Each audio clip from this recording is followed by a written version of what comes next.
Dahulu kala, di Sumidang, tinggallah seorang pangeran bernama Serunting. Pada suatu hari, dia menikah dengan seorang wanita biasa yang bukan dari kalangan bangsawan, bernama Siti. Setelah menikah, dia harus tinggal di istana untuk menemani sang suami.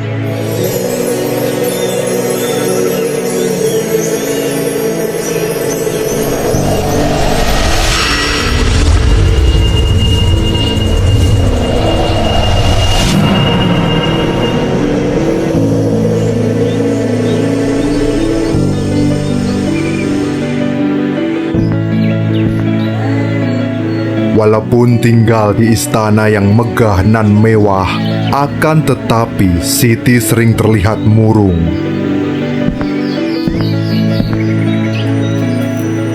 Adinda, akhir-akhir ini engkau sering terlihat murung. Apa yang mengganjal di hatimu saat ini? Kakanda, aku memikirkan nasib adikku Arya Tebing. Dia tinggal seorang diri setelah kepergian ayah dan ibu. Oh, ternyata itu yang selama ini membuatmu murung. Bagaimana jika kita ajak saja Arya Tebing tinggal di sini? Bolehkah Kakanda? Terima kasih banyak. Dia pasti akan senang bisa tinggal di sini.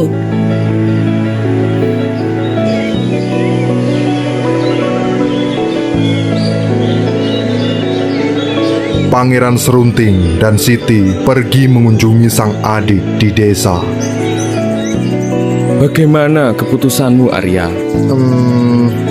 Daripada kamu tinggal di sini sendirian, tinggallah di istana bersama kami. Benar, apa yang dikatakan kakakmu itu. Dengan begitu, kau tak perlu repot-repot bekerja. Maaf kak, aku sangat menghargai tawaran kalian. Akan tetapi, aku lebih suka tinggal di sini untuk mengurus lahan peninggalan orang tua kita. Aku cukup heran dengan keputusan adikmu itu, Adinda. Tapi jika memang keputusannya, mau bagaimana lagi Kakanda? Kakak tak usah khawatir, aku pasti baik-baik saja. Oh iya, mungkin Kak Serunting mau melihat kebun di belakang rumah? Tentu saja. Mereka pun menuju ke lahan belakang rumah. Nah, Kak Siti, ini lahan peninggalan orang tua kita. Sesuai amanat ayah dan ibu, lahan ini akan kita bagi dua. Setengah untuk Kak Siti dan setengahnya lagi untukku. Kebun ini lumayan luas. Bagaimana kalau kita tanam batang pohon sebagai pembatas? Buat apa Kakanda? Biarlah Arya saja yang mengurusnya. Hanya sebagai tanda saja, Dinda, agar lebih jelas jika bagian ini milik kita. Boleh saja, akan kucarikan batang pohon sebagai pembatas.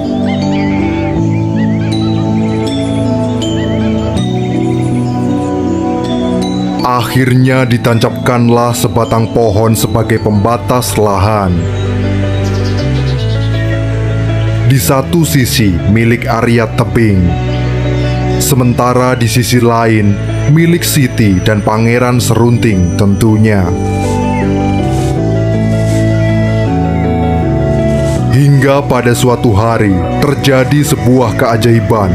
Di batang pohon itu tumbuh jamur emas, namun jamur itu hanya tumbuh di bagian batang kayu yang mengarah ke lahan milik Arya Tebing. Sedangkan bagian milik Siti hanya tumbuh jamur biasa. Arya Tebing segera memetik jamur tersebut. Dia begitu bahagia melihat jamur emas itu. Setiap pagi, dia pergi ke kebun untuk memetik jamur emas miliknya. Lama-kelamaan, jumlah emas yang diperoleh terkumpul banyak.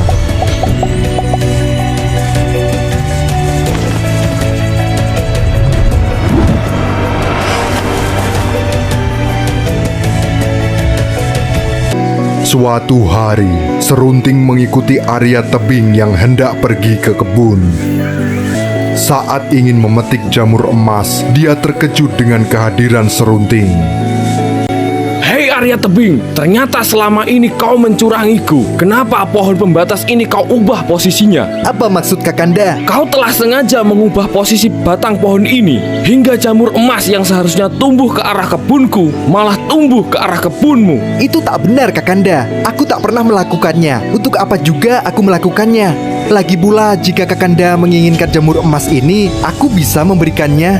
Semua emas ini seharusnya menjadi milikku. Kau tak berhak atas emas itu. Jika kau tak mau memberikan semua emas itu, ayo kita bertarung. Yang menjadi pemenang berhak memilikinya. Arya Tebing nampak bingung menanggapi tantangan kakak iparnya itu. Tentu dia akan kalah karena Pangeran Serunting merupakan seorang yang sakti dan kuat. Baiklah, aku terima tantangan Kakanda. Tapi beri waktu aku 2 hari untuk berpikir. Baiklah jika itu maumu. Berlatihlah selama 2 hari itu. Malamnya Arya Tebing tak bisa tidur nyenyak memikirkan pertarungannya nanti. Tiba-tiba terlintas ide di benaknya untuk menanyakan kelemahan Pangeran Serunting kepada kakaknya. Keesokan harinya, dia pergi mengendap-endap ke rumah sang kakak.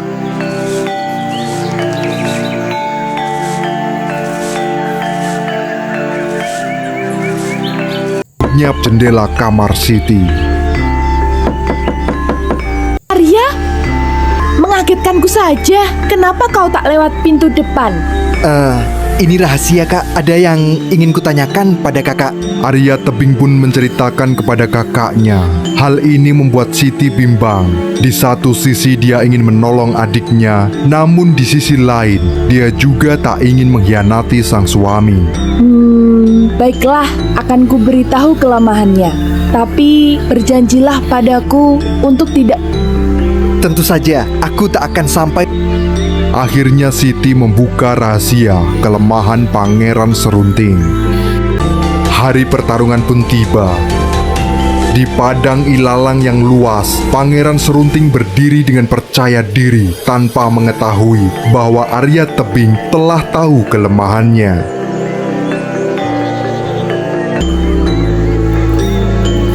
Pertarungan pun dimulai.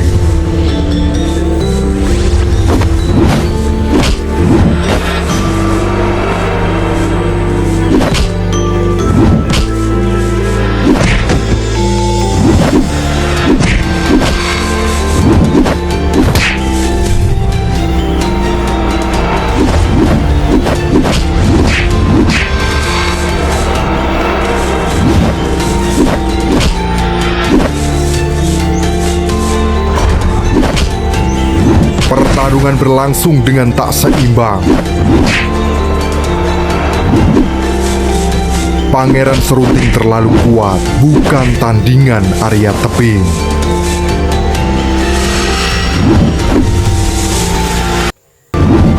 Sesuai dugaan, sekejap Arya Tebing terpental dan terkapar di antara ilalang. Kesempatan itu, dia mengambil ilalang. Ternyata ilalang itu bisa bergerak sendiri walaupun tanpa tertiup angin dan merupakan kelemahan dari Pangeran Serunting. Ditombakkannya ilalang itu mengarah ke badan Pangeran Serunting.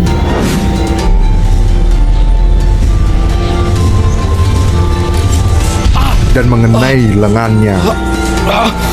Seketika Pangeran Serunting menjadi lemah. Dari mana engkau tahu kelemahanku? Aku tahu dari Kak Siti.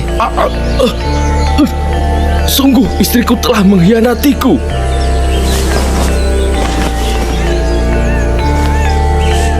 Merasa dihianati oleh istrinya, Pangeran Serunting pun pergi. Dia meninggalkan kampung halamannya dan istananya menuju ke Gunung Siguntang. Dia bermaksud untuk bertapa di sana. Setibanya di Gunung Siguntang, tiba-tiba dia mendengar suara Sang Hyang Mahameru. Wahai anak muda, maukah kau mendapatkan kesaktian? Ya, tentu saja aku mau, wahai Sang Hyang Mahameru. Akan tetapi ada syaratnya. Kau harus bertapa di bawah pohon bambu hingga daun bambu itu menyelimuti tubuhmu. Sejenak kemudian, Serunting bertapa di bawah pohon bambu dengan khidmat. Rasa lapar dan segala hal duniawi tak dia hiraukan lagi. Tujuannya hanya satu, yaitu menjadi lebih kuat.